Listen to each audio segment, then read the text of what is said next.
From the beginning, the heart of a locomotive was a roaring fire, harnessed for steam power.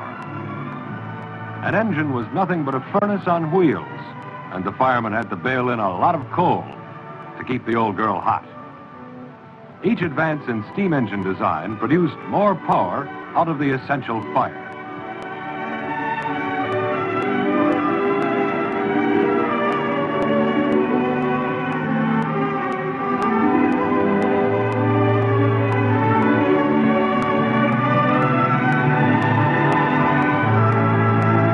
The diesel engine has packed the old railroad flames into a fuel injection flash. And the introduction of electricity put the power in overhead wires. Yes, the electrics and diesels are taking over.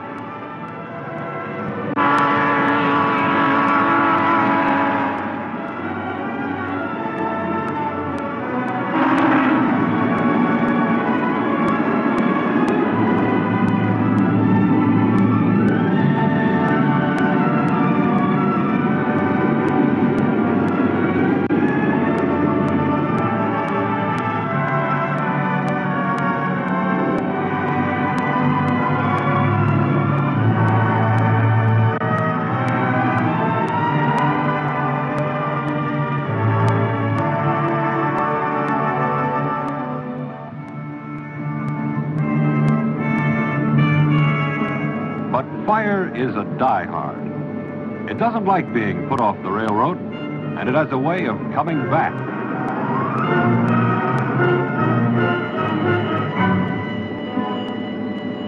Got a fire alarm, Bill.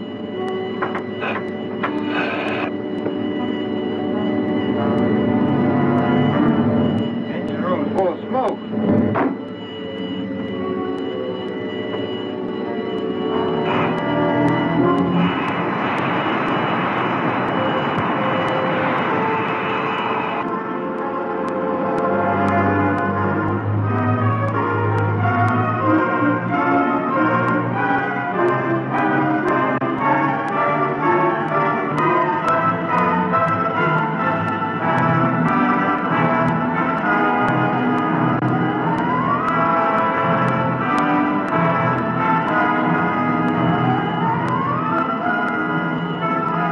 What's the story behind fires like this?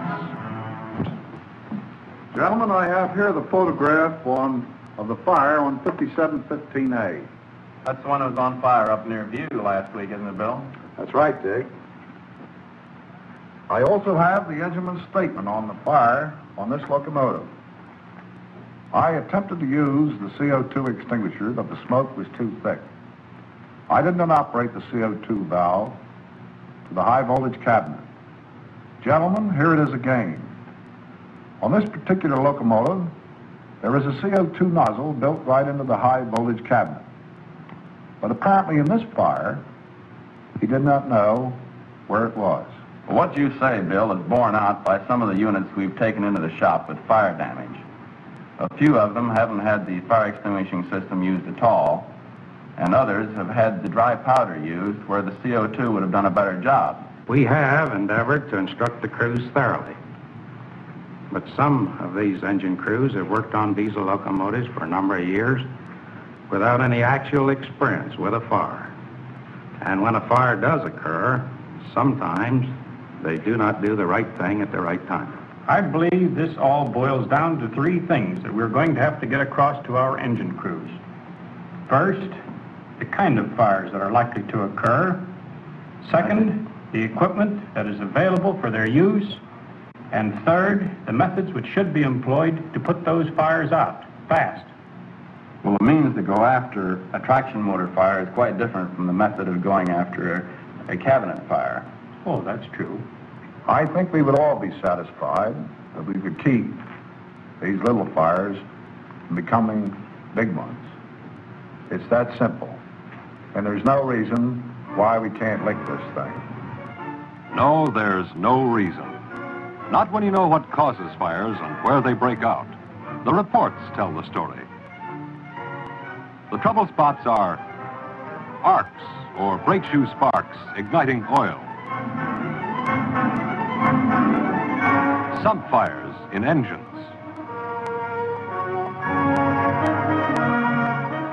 Generators, shorted or overloaded circuits.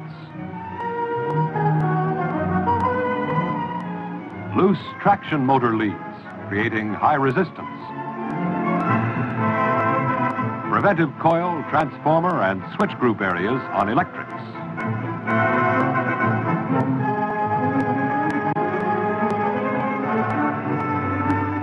Those are the main trouble spots.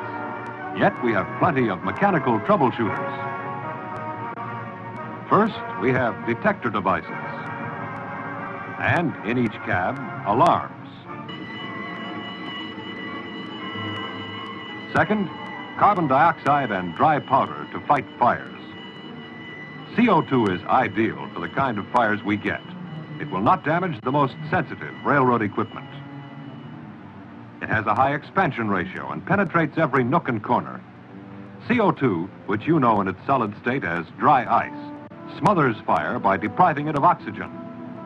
And third, we have specially designed pipe systems created to combat specific locomotive fires.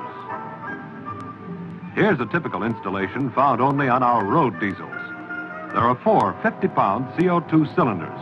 They're coupled in pairs. When turned on, each pair provides 100 pounds of CO2. 4 hose stations, each with 50 feet of hose and squeeze grip valve discharge horns. At each station, a direction valve must be opened to allow CO2 to pass through.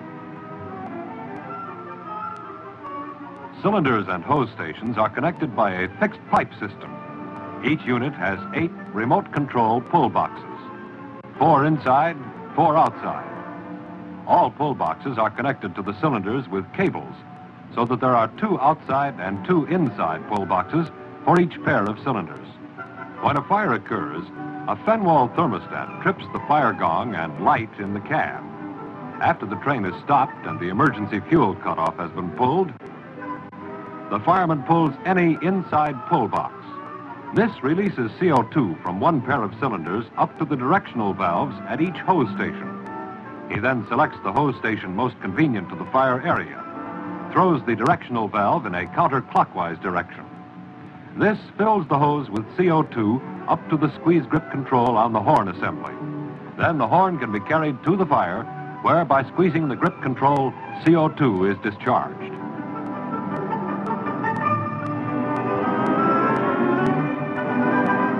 Now, what happens if you exhaust your first 2 cylinders and you need more CO2?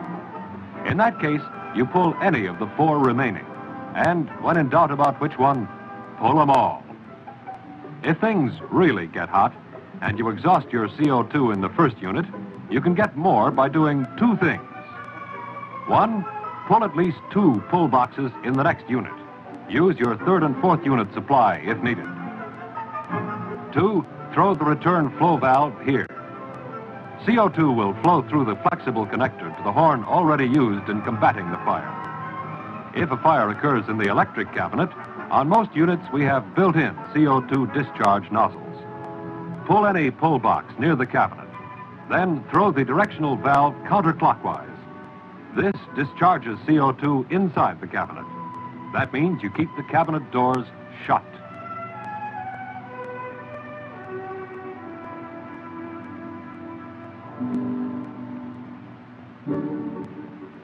In addition to the pipe systems, 2 portable dry powder extinguishers are provided. 1 in the cab, 1 in the engine room on these diesels.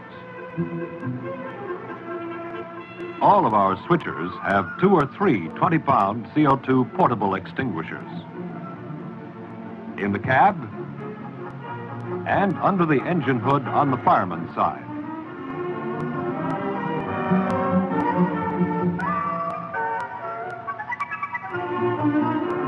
On electric equipment, 2 15-pound portables are provided.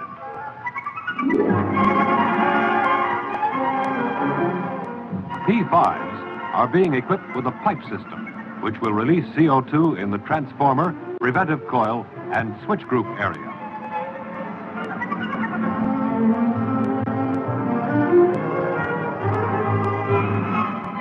Yet, with all this firefighting equipment, CO2, dry powder portables, elaborate pipe systems.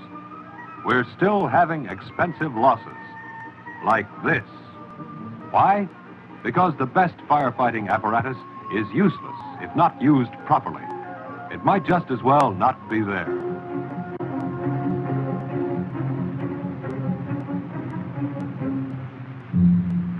What then should be done when fire strikes?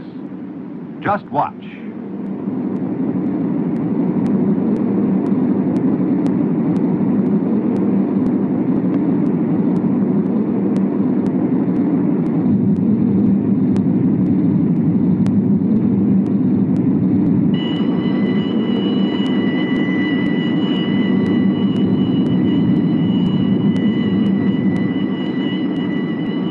Like a turbocharger on this engine. Okay, pull emergency fuel trip. After we stop, see what you can do. I'll come back and give you a hand.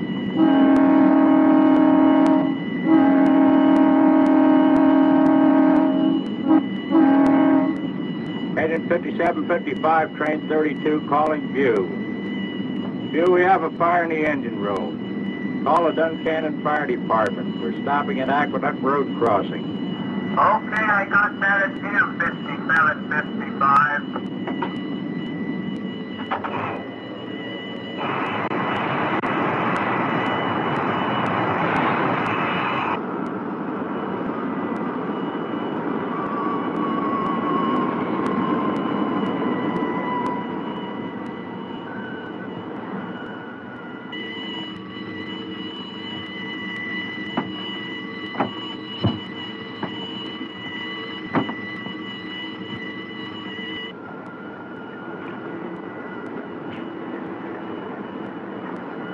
We got a fire in the engine room. I'll let you know in a few minutes how long it'll be.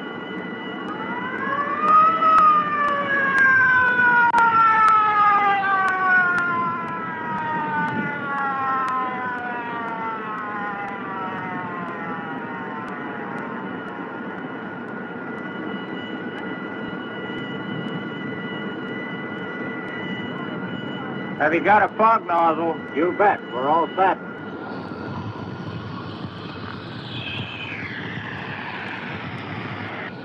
Never mind, boys. She's all out.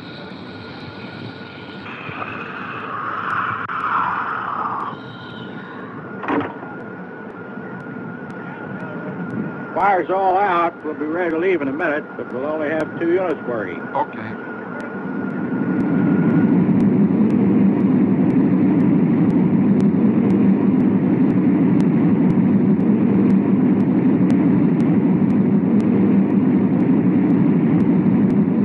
This is the way a fire should be attacked. It was small, and it stayed that way. Road delay, slight.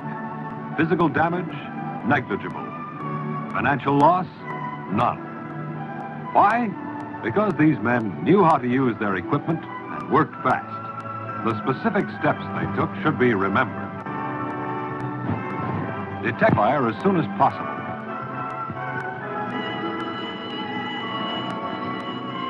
Use the train phone to report and get help, even though it might not be needed. If possible, stop at road crossings, overpasses, or underpasses where the civil fire department can help you. Pull the emergency fuel cutoff. Prepare the CO2 system for action by first opening the pull box and pulling the handle hard as far as it'll go. Second, throw valve handle to the left at the hose station to be used. Third, run the hose and discharge horn to the fire. Since each pair of cylinders lasts only about a minute, don't squeeze the handle until you're ready to put out the fire. Those steps will apply to a lot of fires, but there are some general things to keep in mind in other situations. If the fire occurs in an electrical cabinet which has a built-in CO2 nozzle, all that has to be done is pull the handle in the pull box. Then open the valve located near the cabinet. CO2 will be released inside. Keep the cabinet doors closed. If you've exhausted all the CO2 in your first unit, go to the second. Pull at least 2 boxes and turn the connecting valve counterclockwise.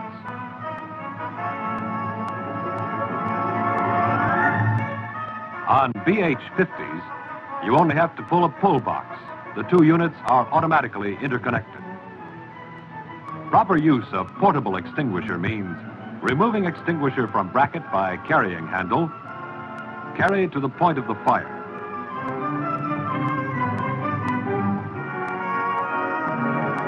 Remove operating locking pin and squeeze the grip valve handle on discharge horn. Direct the stream at the base of the fire. Continue to spray the burned area after the flames are extinguished to prevent flare-ups. For fires in the trucks or in rare instances of collision with an automobile where gasoline may have been sprayed on the unit, the portable dry powder extinguishers should be used. As a rule, use the dry powders on the outside, the CO2 inside, but use everything you've got outside or inside to get the fire out.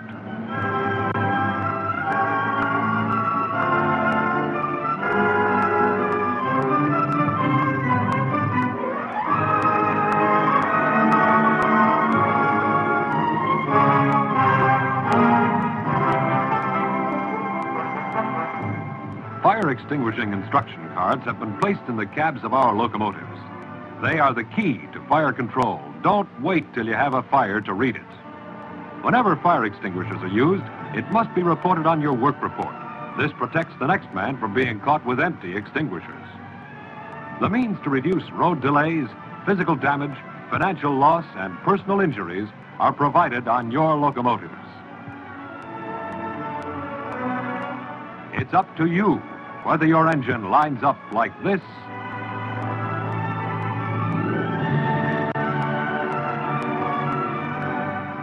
or keeps rolling like this. It's up to you to know what in blazes goes on.